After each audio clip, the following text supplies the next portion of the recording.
บายดีเด้อพี่น้องสบายดีเบิร์ดสุขุสุคนเด้อจ้ามื้อนี้สัญญาสิมาเห็ดของหวานเด้อพี่น้องเศษหวานหมักแตงแล้วก็ใส่อันมะข้าวโพดน้ำจ้ะนี่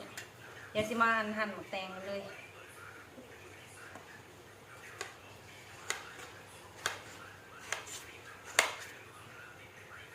ซีนน้อยหรือซีนใหญ่คุณเจ้าซีนน้อยเนาะดีคำหอยคำใหญ่ได้ละค่ะคำโป่งนะ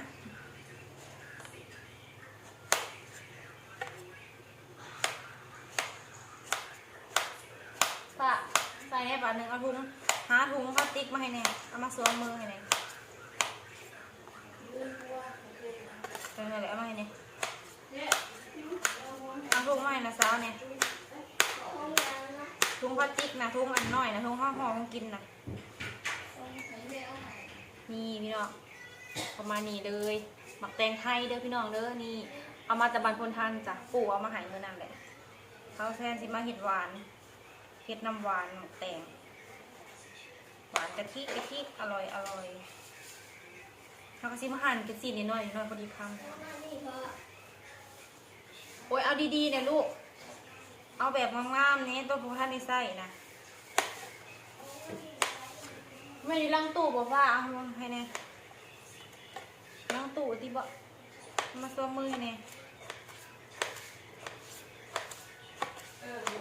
ทำให้แน่มาดมือให้แน่นาทีไทยด้านซ้ายพี่น้อง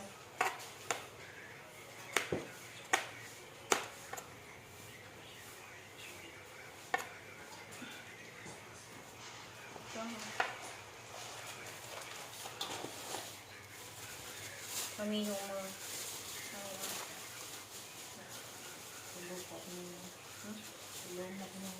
มือยาวกว่าถุงปวดมือหรือว่าอะไรยาวจังเลยเขาสิเห็ดลงหวัดเลยพี่น้องโอ้ยเขาสิเห็ดลงหวัดพี่น้องเลยมือเป็นมือยาวเห็ดลงหวัดเห็ดเขาสิผ้าขาวผ้าหนึ่งนะพี่น้องลงหวัดตอนเที่ยงน้องตอนเที่ยง10 โมงแล้วเด้นี่เห็ดไว้เด้อให้แล้วก็มาหั่นมากันกระโพดซอยกันเด้อมันสิบ่ทันได้นี่กระเจ้าลงเลยเด้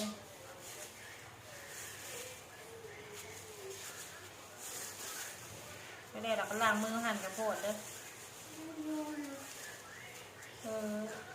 ว้ายอยู่ตัวบางอย่างไปเห็นใกล้ๆไม่ได้ไปดีปลาลุงนะแม่เอามาลูกชายไปแบบดูก่อนมาสิเดินมาไปดีปลาลุงก่อน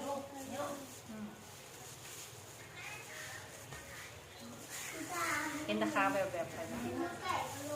ยุงคนจับยุงมาให้แม่เบิ่งยุง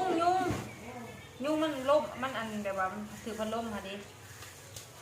แต่มันปิวค่ะดิพี่น้องมันแสงยังงามแบบนี้เลยคนนี่มันถือแสงพี่น้องแสงนะมันแดดมันนี่นะกระสีเหลืองๆแบบนี้ได้มองเขาแย่นี้ได้อยู่แต่มองแสงมันเหลืองไงสีเหลืองๆเลย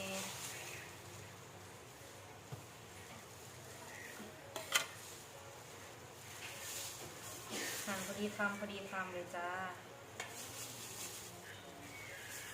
พอใหญ่สีมากเลยนี่ต้มหวานเป็นทินน้ำหวาน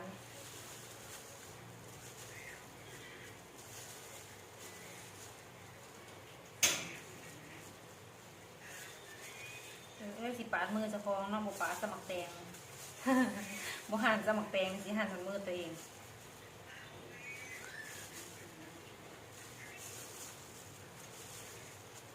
มีกระโพดน้ำเด้อพี่น้องเด้อนี่โอ้สมาเหลือมได้น้องพี่น้องมีเห็ดหวานมันกระโพดแล้วก็มีหมักแตงไทยจ้ะเห็ดน้ำหวานกะทิแซ่บ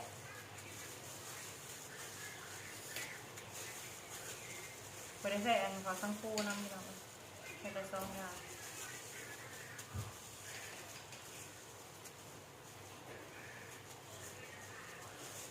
เขาสิเปลี่ยนอันนั้นเด้อพี่น้องปกติสิเฮ็ดแต่ของข้าวให้เบิ่งแต่มื้อนี้มาในของหวานจ้ะมาในเมนูของหวานเด้อมื้อนี้นะแต่ละมื้อเฮ็ดแต่ของข้าวนะพี่น้องเปลี่ยนอาหารเด้อมื้อนี้มากินของหวานนำกันเด้อ ถ้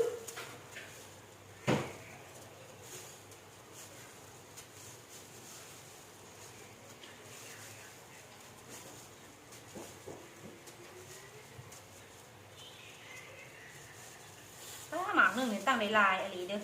จานบางใหญ่มันหมากใหญ่เนอะนางเฮ็ดเบิร์ดอยู่บ่หลายนะ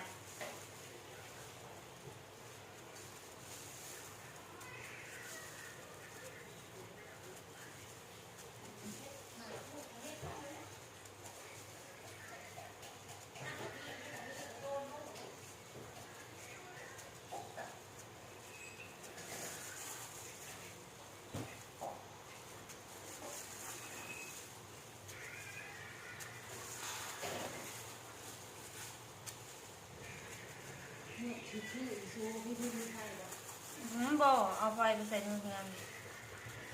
มันบ่ค่อยได้ใส่ดอกไฟตัวนั้นเพี่อันนี้กันเห็ดพี่น้องซอยกันเห็ดทั้งนั้นสิเห็ดของข้าวทั้งนั้นเห็ดต้มยำมันยังก็ต้มยำปลาเค็มบ่จ้ะต้มยำปลาเค็มทั้งนี้เห็ดท้องหวานพี่น้องเว้ย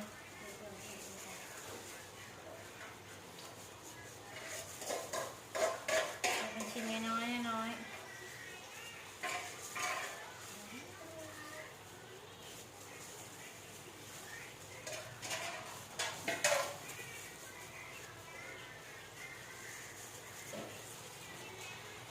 เดี๋ยวสิแหละนะพี่น้องหั่นกับผดนะเอ๊ะจิบเดี๋ยวจะแทนสิหั่นกับผดได้เบิ่งแต่ว่ามักแตงก็ยังไม่ได้แล้วดอกใส่หั่นกับผดได้เบิ่งพี่น้อง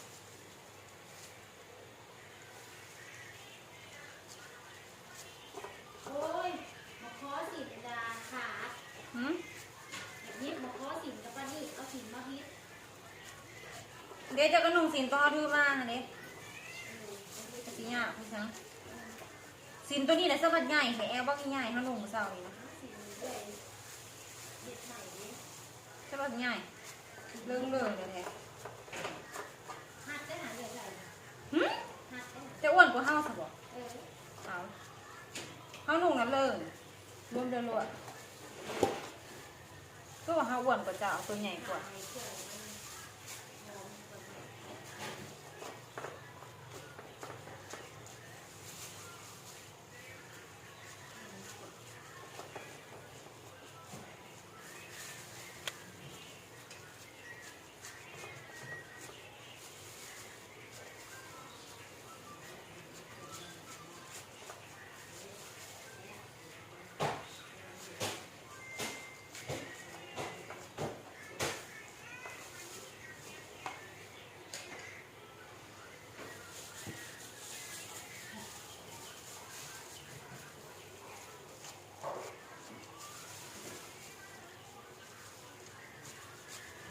สีเหลืองมีดเป็นแมปประจักษ์นะพี่น้อง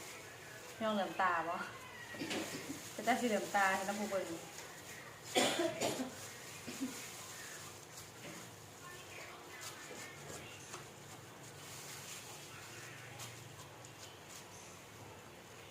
พี่น้องผัดสีหั่นประมาณนี้เด้อทุกคนนี่เลยปวดก็คืออันนี้มันบดแจ้งนะพี่น้องลืมบอกประมาณนี้เด้อ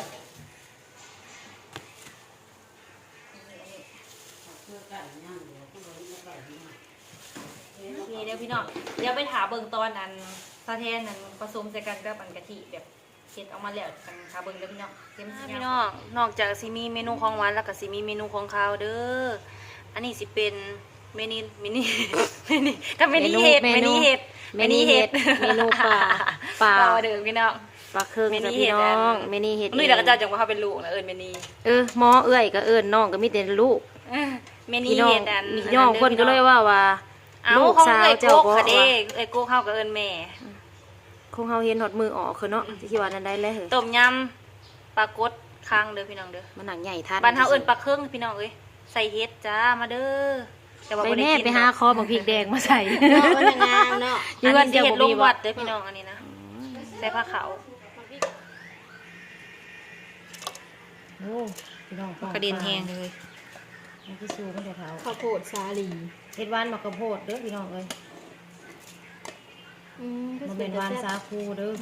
ง ามแต่พี่น้อง งามเนาะ เฮ็ดแบบนี้ อืม อ้าวถ้ามีหมากกระโพดไม่มีแล้วสีสันสวย สีเหลืองต่างงามเนาะขนาดคนนะเสือสีเหลืองยังงาม ดูโอ้ย ให้อีทมากเลยอ่ะ ลงแตงคอยเอาลงก่อนเด้อมันสิจาง ตากล้องคอยกะ แตงอย่าเอาลงหลาย เราแตงบริลงลาย เอาลงเลย หันไว้ซื่อ แตงอันสีหอมๆเนาะ ๆอืม เข้ากันเป็นตาแซ่บแท้ ว้าว อ๋อสิได้แต่บ่เอาจองพี่น้องเอ้ยเอาบ่วงไปเลยเอาบ่วงเลยนะซ้ำนี่แหละพี่น้องปองปลายงานของเฮามื้อนี้สูตรนี้นะพี่น้อง ประมาณนี้เลยค่ะ โอเคบัด ซี นี้ มลูก พี่น้องบ่ได้เฮ็ดเบิดมันหลายเด้เวลาเราก็จะเฮ็ดกินใหม่อันนี้เราเฮ็ดลงวัดก่อนพี่น้อง มันสิถ่ายรูป น่ากินจังเลยนะคะ อุ้ยสะบัดมันค่ะแต่พี่น้องปองไป โอ้ย แล้วก็แซ่บแซ่บ โอ้ยจังหวัดสีเสียบสีนัวเถอะเนาะ โอ้โห โอ้ยเปิดแฟด เฮาก็ยังเปิด เลยอ่ะ แล้วพี่น้องอันนี้สิเป็นของหวาน อันนี้สิเป็นอันต้มยำปลาแล้วก็สิมีจิหลอดที่เซาไทยไปพูดเมื่อวานนี้แล้วจ้ะเดี๋ยวก็สิเฮ็ดแจ่วมาใส่เด้อปานนี้พี่น้องเฮ็ดลงวัดจ้ะ